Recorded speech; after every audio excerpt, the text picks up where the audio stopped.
Hello, I'm just following up from my last video, and I realised that one of the things that I said in my last video was about the toxicity of the family blood. Now, I want to clarify that. When I'm talking about the toxicity potentially within my blood, or if you want to call it cancer within my blood, I'm not sure it's toxicity, but the cancer that may be within my blood, and relating that to the toxicity within the family blood. I want to talk about that toxicity being the combination of beliefs and behaviours and patterns and expectations that my ancestors, my family, had been handed down one to the other over the years. I mean, what do they talk about? They talk about seven times generational trauma, don't they? How trauma's passed down through one generation to the next, to the next, to the next. And that's part of that, if you like, that toxicity. Because when it isn't addressed in the here and now at that time, honestly, in authenticity, well, then it's passed down. And so much, as with so many of us, not just with me, as with so many of us, so much has been passed down from generation to generation. And I was just thinking this morning, in that sacred space between sleep and wake. And I was thinking, my father, okay, let me go back one step. Money has always been very, very difficult for me. And I would say I don't understand money. Obviously, I know what it's used for. Obviously, I have some idea of its value, but I don't understand how it works. you know. And I have two sons, and one's a bit like that, and the other one is very much holds on to money. Now, it's not that he isn't generous, it's not that he isn't kind, but he holds on to money for security, and he'll tell you that himself.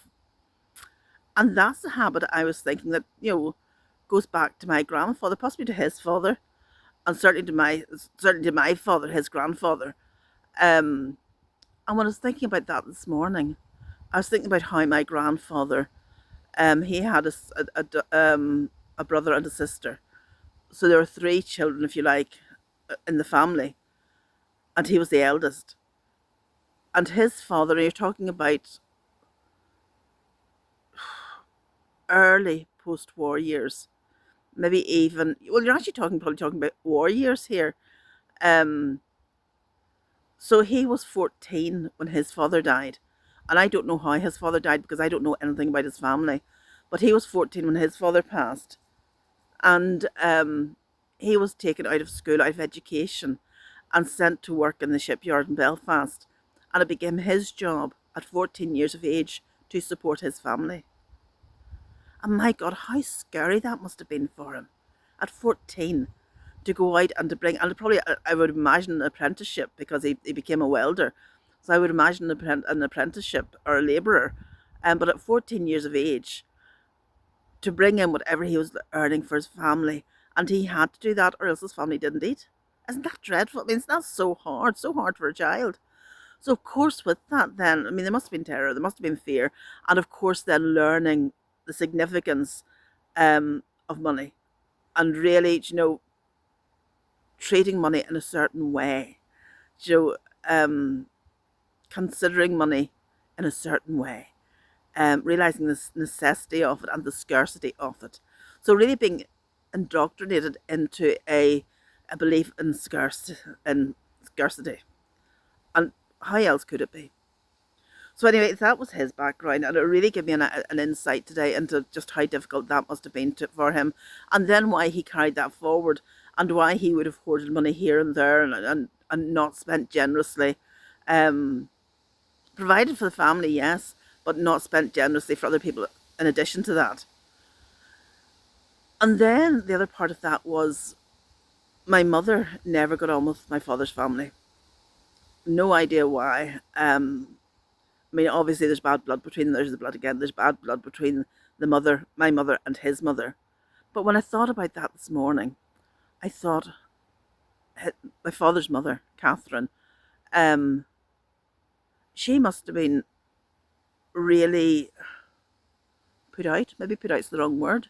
But for the sole, well, for the breadwinner in the family to leave, to get married, and to take that source of income with them, was going to really impact negatively upon her and her other two children. Now, I'm sure they must have been